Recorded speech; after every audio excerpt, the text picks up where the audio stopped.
4 games in a row, 4 times you're going to hear the joke, so please forgive me for this one. The Holy Trinity still undefeated. True. Graves, Orianna, Ornn, and in the previous game for the Mad Lions, despite how crazy close it was, Graves and the Orianna combined to help pick up the win. Orianna finds herself banned, Lilia, Nidalee as well. So Graves still there, Ashe still there, Senna still there, some of those high priority picks. Target bans coming in, I wouldn't be surprised to see more target bans. They've banned away 2 AP junglers. Now, normally AP junglers counter things like the Graves. So Broxah has shown Lee Sin, he's shown Graves. He has shown Lilia, but Lilia's banned. So there's probably 2 champions that Broxah's looking at here for a first pick, because we've seen Team Liquid historically first picking their jungle, and they ban away the set. So that denies it from Tally. Do you think Lee Sin is going to be one of those jungle picks? I'd lean more towards something like the Graves. I think Lee Sin is, I think the only reason they first picked Lee Sin in their game against Mad was because Shadow plays Lee Sin, right? So the Graves first pick is good, but like you said, the Holy Trinity, Ornn is still open. They do pick 1 away, so are they going to pick away the second? I wouldn't be surprised if Legacy pick away the Ornn.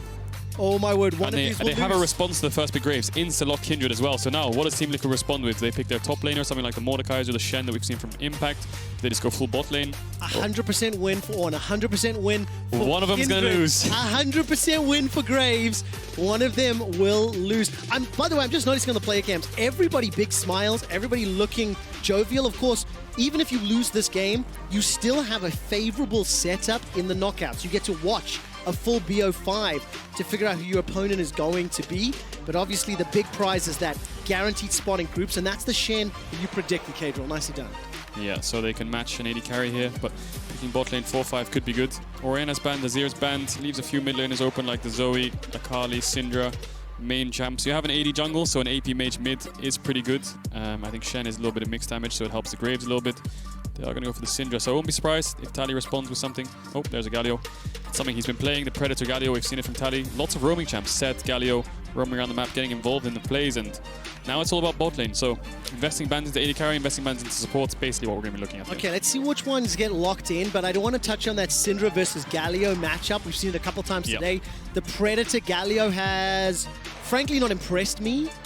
I'd like to see something more out of it. Whether or not Tally opts to go for that Predator again, then we need to judge how effective he is, what level of roam he can pull off, and actually, can Jensen shut it down? Because I think it's been a little bit more Syndra favored throughout the course of the game. You could argue it could have been a scrim champ, you know. Scrims are a lot more bloody than the stage games. Galio on the Predator gets 1 wave prior, runs bot, gets a double kill, then the Galio looks a lot different than it does on stage, but so far, not the best. I think the Syndra into Galio has been much more favored towards the Syndra. We see Kalista Bard being taken out.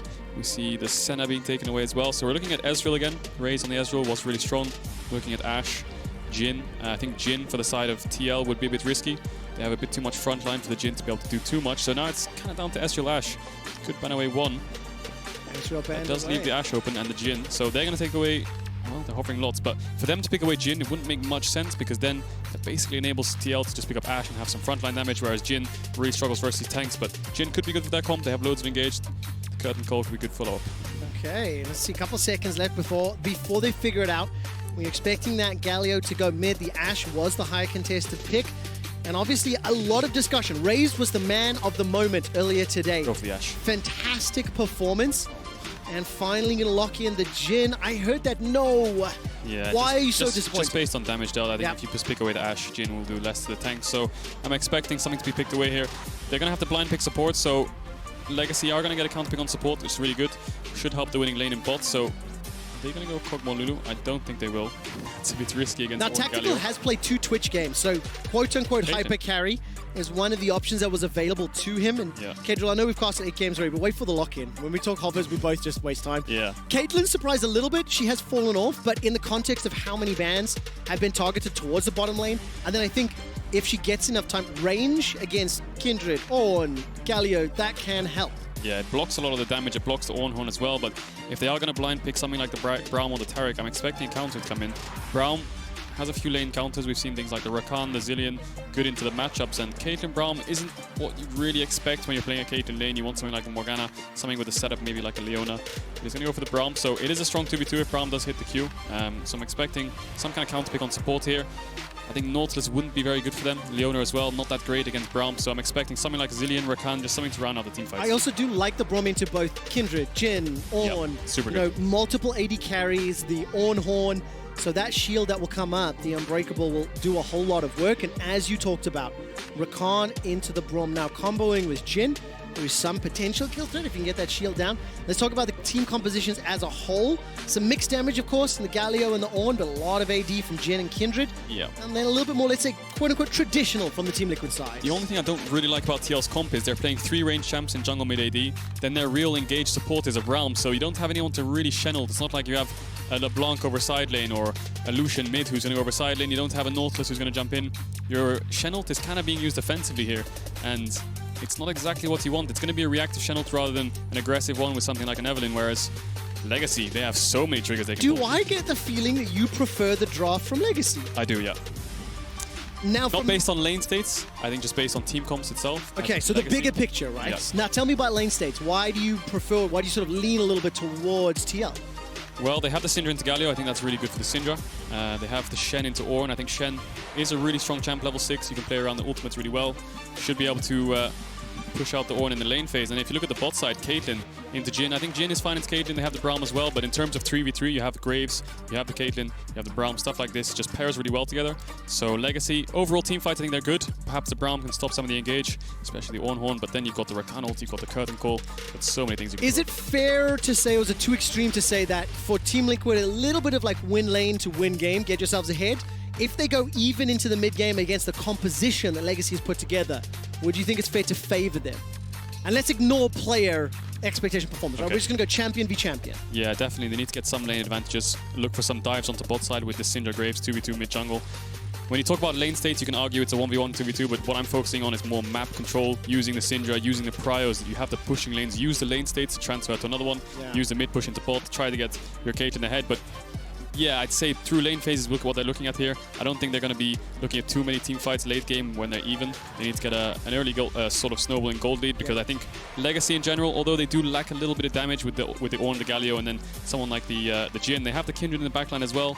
The tanks will soak up lots of the damage, and then hopefully this Jhin and Kindred can do all the backline threat that they need. Thank you for episode 2 of Learn League with Lamont.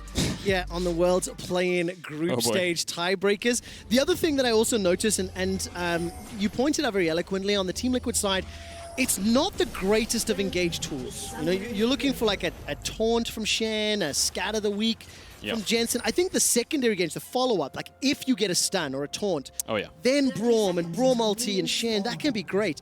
But you contrast that to a Rakan engage, to an Ornn engage. At this level of play, it just means the ease of execution is simpler on the side of Legacy, and that's always something I like. Yeah, you're definitely right. TL, they have so much sort of follow-up CC. You know, it's Shen, it's a taunt, they have the Scout of the Week, they have the Braum Q. And if you look at the side of Legacy, Tally's actually running the spellbook, so he's not opted into the Predator this time around. Perhaps he thinks laning around against, sort of moving around the map against Syndra Graves will be a bit too difficult, as Isles has a bit of chunk there. And Raze starting boots 4 pots on Jhin. Quite standard, but against the Caitlyn that'll be useful in case the Caitlyn does try to push him in, try to put the traps down and chunk him out onto the tower. So yeah, interesting to see how these jungles path. They're both going to start red buff, so I'm assuming they're both going to go to opposite sides of the map, mismatch, unless one of them wants to do something cheeky level 2. Okay, keep an eye if that's going to play out. I want to quickly tell the viewers about the last game we saw from Legacy earlier today. It was exceptional. It was teamfight focused, and it was Raze that kind of took over the game. But I want to give you some numbers. They had an average of 3.1 assists per kill. It's the second highest of any game at Worlds so far. And in terms of kill participation, 92% for Raze, 90% for Isles, 85% for Babbitt. Why do I think that's important, you'll be asking, ladies, gentlemen, everyone else? Well, because they've got another teamfight comp put together once again. Galio, Ornn, Kindred, Rakan, they all want to get involved. And the way that game played out earlier today, in favor of Legacy, in a game that they won, it was fairly slow, fairly stale in the early stages, but once we got a couple of objectives and 1 or 2 items under the belt, Legacy just dove in over and over and over. And that was how they found their kill, found their win, and found their team fights. Yeah, looking at lane states, Legacy, they have the bot push. They don't have the top push. Shen is quite potent, level 1 to 2. And Broxa, he skipped his Raptors, something I wanted to point out. So I think he's going to backtrack. I think he's on red, blue, Gromp. He's probably going to go to Wolves and backtrack most likely. Or he can go up to this top side. If Impact gets one more good trade, maybe they can look for some sort of early top dives. Does shut the Ornn down a little bit. He's always going to build his Ruby Crystals, but he could use some of his mid pressure towards bot side grab. Looks like he's going for a mid gank, perhaps. Okay, we'll track this one. Can't come in behind Tally. Flash is available. I think he will have been spotted up by that ward. And Tally is low. Stun. Gets caught by the stun. Scatter the weak. Flash already. But that's very successful. Jensen comboing with Broxah to find that stun. And this is again what we expected. We talked about lane states like 3 minutes ago. K-Drill, how that Syndra can be good into the Galio. Now I want to see how Jensen continues to play. Flashless Galio, can he apply more pressure? Can he build up more of an advantage? I like the Broxah backtrack to this bot grab. He is contesting Babip for it, but the lanes are kind of contested, so if people want to collapse, there's going to be a fight here, but Broxah has the smite, so he should be able to get this one down. He has flash as well in case Tally wants to go in, but he's turning on to Babip here. A lot of damage. Babip will Look at the collapse. It's going to be a 4v. It's going to be TPs, 5v5 maybe. Isles and Rays, and these are the team fights. That's a long-range dash. The taunt comes up from Impact. Everybody's in the river except Tapoon. Team Liquid get first blood. 90 Calbanet will find a target, and Rays escapes with his life. North America and TL strike first. Yeah, look at the minimap. You can see Broxah sprinting towards his top crab to try and deny it from Babip. Tapoon might be moving down, but you can see Impact escorting Broxah. Babip won't be able to get the stack this time, and Broxah gets the double crab, and we've seen this so many times. The crabs, when both junglers want to fight over it, just turns into a 5v5 in river, and this time around, Impact pulls the trigger, instantly TP's in, whereas Tapoon saves his TP. So, first blood for the side of Broxah, and I mean, it's actually pretty good for Impact to use his TP early on like that. I mean, he's going to hit level 6 anyway, so TPing it early doesn't really affect him too much. He had the top wave pushed in. Broxah turns onto Babip here, and Babip's really focused on the crab, so he gets really chunked, and Tally is a bit split. He does get stunned up. The Shen comes in, and he has no flash from the prior fight, and they do get a little bit of damage onto Jensen. He flashes away, and Tally just gets taken out. So this combo from Tactical, oh, if he hit the Q and the auto, he would have killed him. So close. The one thing I do like, though, is that once Legacy realized that they'd been flanked and outnumbered, they did back away instantly. Yep. Isles flashed the Shen taunt, and Raze did absolutely everything he could to escape. So I do want to give some credit here to Legacy's calling. They tried to save Babip, they didn't, but they are still down 1,000 goals. Yeah, Tapoon does have TP advantage, and you can see Impact after that fight, he ran back to top. He's escorting Broxah to the crab, so he's just sitting on the door and shield, so Tapoon could try to freeze the wave in his face. Maybe he could get a little bit of a CS advantage, but I'm expecting Impact to match Tapoon's TP when he hits level 6, and Isles just goes for a little chunk, and this is the problem with the Cajun. When you get pushed in on the tower, if they play well around their mid-jungle, keep up the push. If Broxah can take these pinks in the bot side river, and they can use the Channel effectively, they should be able to control the bot side of the map really well. Tally's doing very well to dodge those Scatter the Weaks, or at least like put distance between himself and Jensen using the Justice Punch, get out to safety.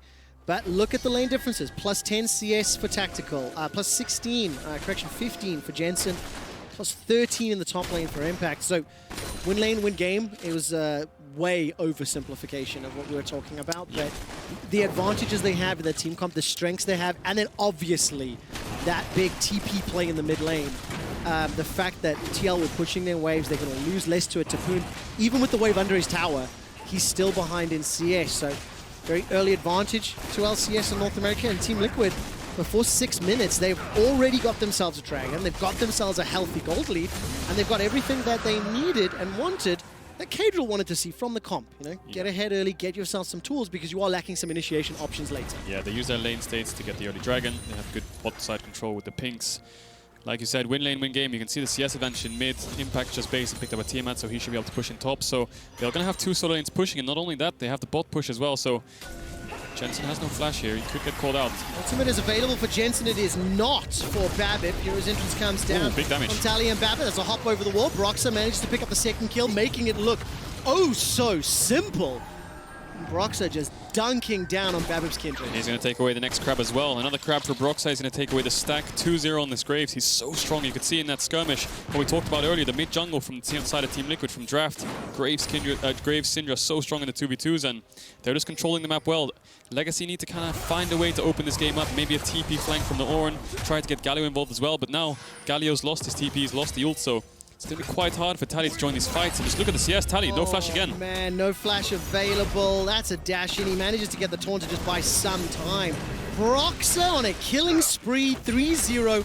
After getting all the crabs in the game, now re-ganking the middle lane. And frankly, it looks like Team Liquid individually are just outclassing everyone on Legacy. Yeah, Tally's been kind of targeted by Liquid here. He did get ganked earlier on, lost his flash, then died in the river, dies again before it comes back up, and he's just 0-2-0 on this Galio. He's going to be double this. He's going to be half the CS of Jensen, And you can see all these lanes still pushing in. Impact has the push. He's looking for Babip on the Krugs, just sitting in the tri-bush, getting some information. Jensen pushing in mid, running towards bot side. They have the Shenel too, so if they want to set up a bot play right now, they can do it whenever they want. Dude, look at this. Warrior Enchant already 4 Graves. 300 gold bounty on his head. There's a 30 CS difference at 8 minutes. Because Tally might think he's colorblind. Look at Babip, Everything Trevor. is grayscale right now. He's trying to sneak this Herald instantly as soon as it spawns. Look at the vision control that TL have. They have 3 pushing lanes, they have full map control, but Broxab won't expect this. Babip is sneaking away this Herald. He didn't get spotted out by the Crab, and this is really big. If they can deny the Herald, they can slow down Team Liquid's sort of snowball potential, because the way they want to play it is they want to get a dive off, they want to kill them and then pop the Herald to get the tower, but now without the Herald, as soon as this goes down, Broxel will get information. And I think Jensen's going to fast push this wave, and they're going to run bot side to try and force something, because now you have the information that the enemy jungle's top side, you can try to do something bot side. Okay, it seems to be the case. Broxel's already cleared out Grump. He's pinged out on that ward. Legacy aware, but look at the damage onto Raze and Isles. Collateral damage is available. End of the line. Can bounce against the wall. Get away from the wall! Big damage. They don't get away from the wall! Collateral damage gets the one. And Raze and Isles, when Graves is chasing you, get away from the wall! And that's exactly what we're talking about. The second you show as a jungler or you give information to enemy team, the enemy jungle can play on the opposite side of the map. The Herald goes down. Yes, Babip did deny it from the side of Liquid by sneaking it, but now they've lost their flash in bots. Raze is going to lose a huge wave, 20 CS down. He's losing plates as well, so although they don't have the Herald, they still got an equal amount of plates as they would have if they did have the Herald. So Legacy's in a really tough spot, 4k down. Your mid lane's losing, your bot lane's losing. Yes, top is even, but look at the jungle. They have the Shenel still as well, so Liquid have so many tools to play with here. Yo, Team Liquid are angry as hell after that loss earlier today. Coming into this one, and what a dominating start. Brox, it feels like everywhere he's gone, obviously this is a play from the entire team, but he's been the beneficiary, picked up 4 of the kills. Solo diving the duo after the great work that Tactical and CoreJJ set up, poking them down to 50%, and he just brings it home. Yeah, he basically, the way Broxa played it was quite smart. He read Babip like a book. He knew what plays he wanted to go for. He knew Babip wanted to go towards the bot side after starting red, try to get the bot grab. Broxa matched it. He knew that he would be trying to get his Raptors or red buff and stuff, and Broxa's always matching it, making sure he gets the ganks off. He's 4-0 on his Graves. He has a Warrior. It's sort of like 10 minutes in the game. He's so strong, and you can see he was 2v1ing the bot lane of Legacy. Yeah, absolutely the case. I am hearing from League officials that CoreJJ has requested the pause. I will give you more information as soon as I get it. But as we do have a tiny bit of time, Kadril, take a seat for a second, because I do want to give you a quick history lesson. Okay. Right? Grandpa Trevor with the history? That's it. Yes, somebody needs to teach the youth of today the history of this game. And Legacy, the representatives from Oceania, I'm going to touch on their play-ins experience as a region since 2017. Dire Wolves were in the play-ins. They went 1-3, and they lost the tiebreaker to CB LOL. They were unable to advance, and then, as we know, CB LOL went on to lose to 1907 Fenerbahce. 2018, they went 1-3, and they were eliminated. 2019 with Mammoth, 2-2 in play-ins groups. There was a 3-way tie. They were eliminated in the tiebreaker. Over the last 3 years, from 1-3 to 2-2 to 3-1, Dire Wolves, Mammoth, and now Legacy. This is the strongest play-ins group performance we have seen out of the Oceanic region.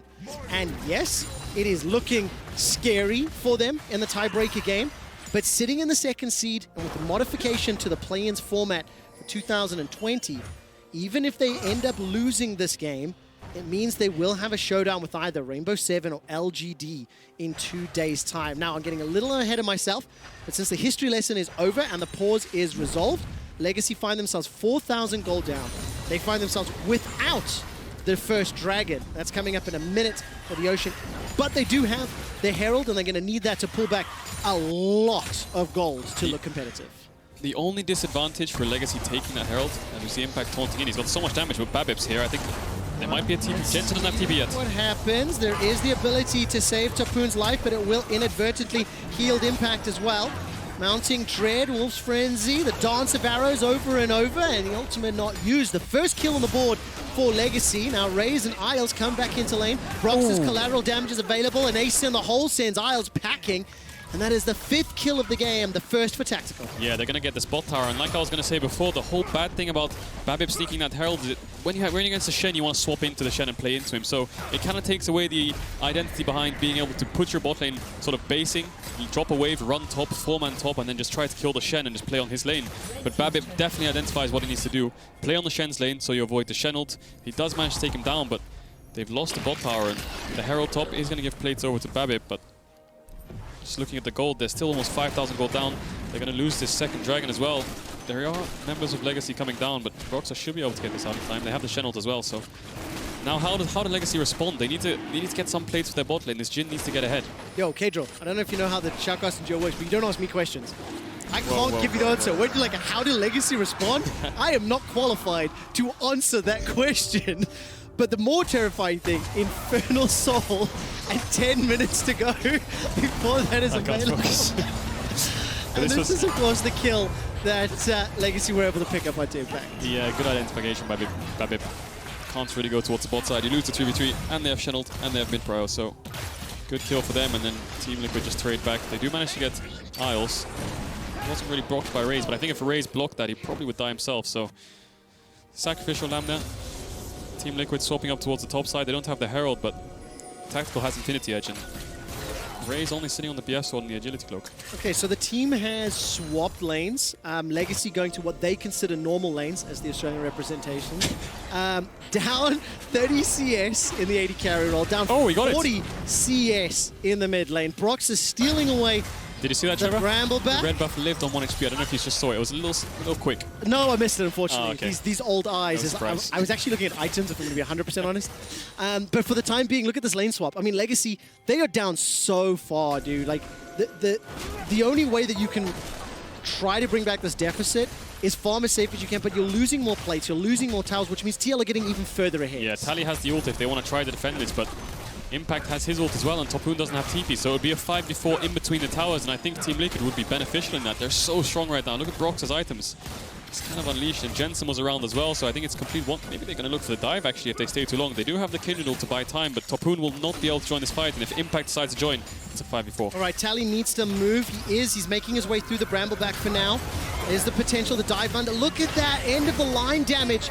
The entrance comes down from Tally. This is now it's dodgeball again. V4, and that's exactly the case. Not going to be enough damage just yet. The quickness will at least lock down Broxah. He's running for his life. The curtain call is being blocked up by JJ, and a 3-man taunt from Tally. They are down 5,000 gold, and they almost make the fight look competitive. But Team Liquid have the damage, the items, the HP, and they can look to dive once again. Jensen has already used the high skill button, his ultimate, and now he's going to look for Scatter the Weak to set up something more. Scatter the Weak won't get stunned. Babip being run down by Broxah. Teleport coming in here from Impact under the tower, and Raze will get taken out by Jensen.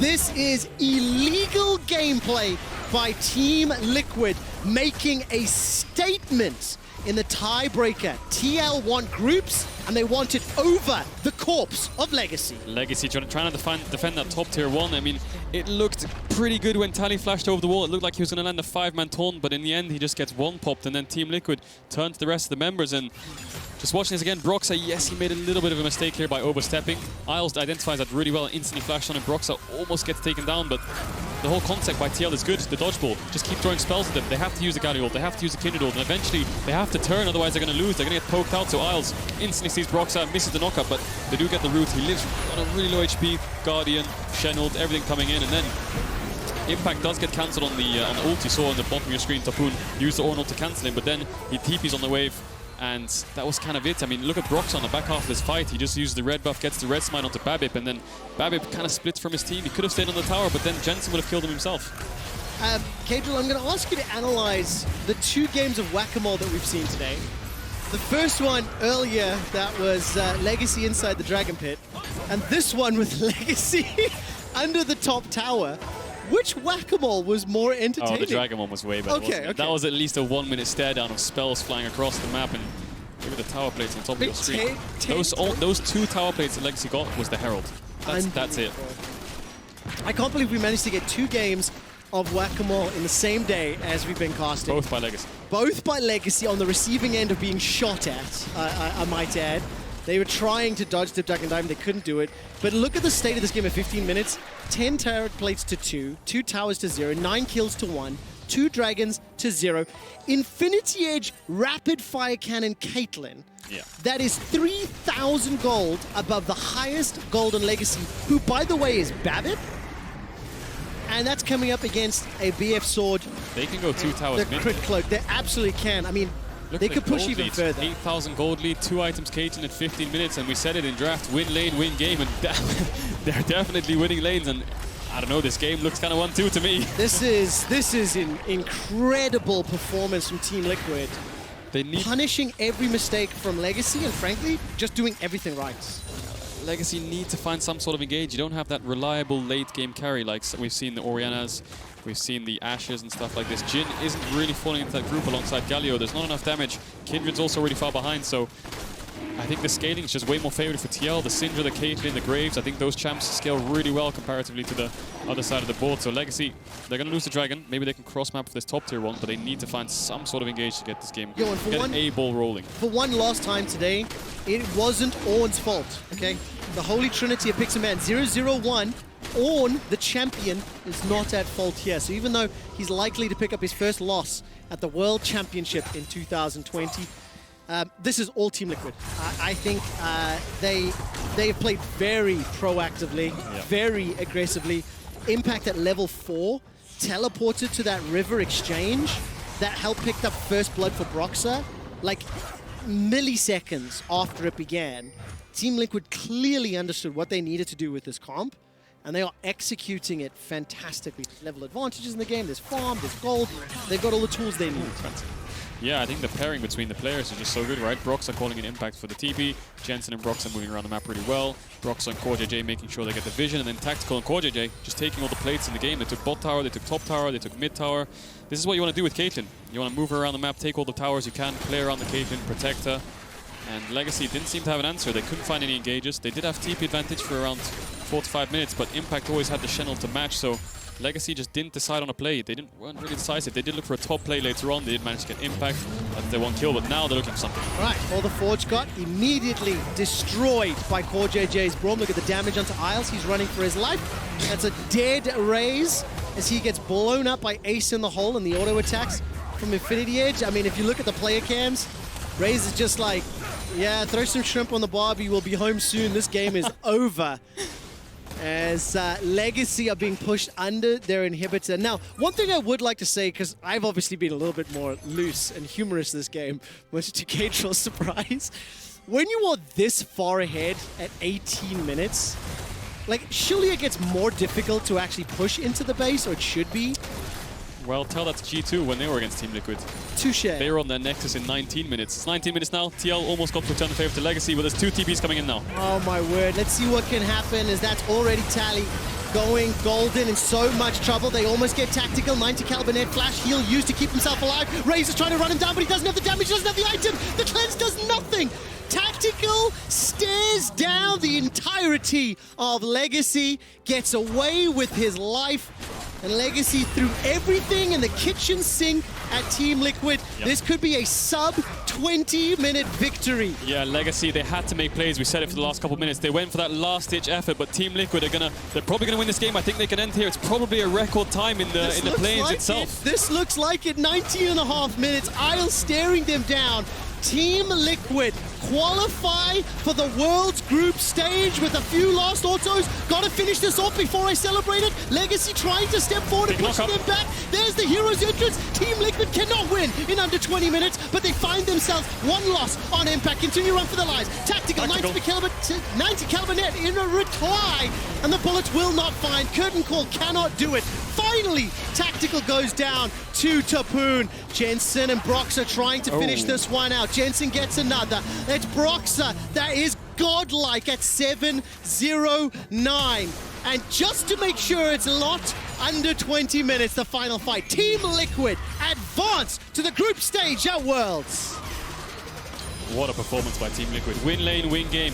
Not only did they win lane, they almost won the game in under 20 minutes. They played so well. Broxah, Jensen, I just think Tactical as well. Just the 3 of them played so well together with the support of Impact and CoreJJ, making sure they could move around the map, take these towers, and wow, such good macros, such good decision making, and just really well played in the fights. Exceptional performance from Team Liquid. The marked improvement from spring through to summer, despite sort of falling off in playoffs, Team Liquid have overcome the challenges that were in their way, and they qualify for the group stage. They do defeat Legacy, who finished the group stage at 3-1 official score, losing the tiebreaker, but they play second. And now Legacy will be waiting to see if they play Rainbow 7 or LGD in 2 days' time. Yeah, and on paper, LGD does look scary, but they have been griefing it throughout the playing stage, so definitely not unwinnable. China's 4th seed has been looking really shaky throughout the playing, especially yesterday, so they did eventually make it on the tiebreaker match, so we'll have to see who does win that best of 5 to go up against Legacy, but Team Liquid straight through to the group stage. Congratulations, and what a way to do it. I mean, if there was any doubt at all, it has been shattered and thrown out the window.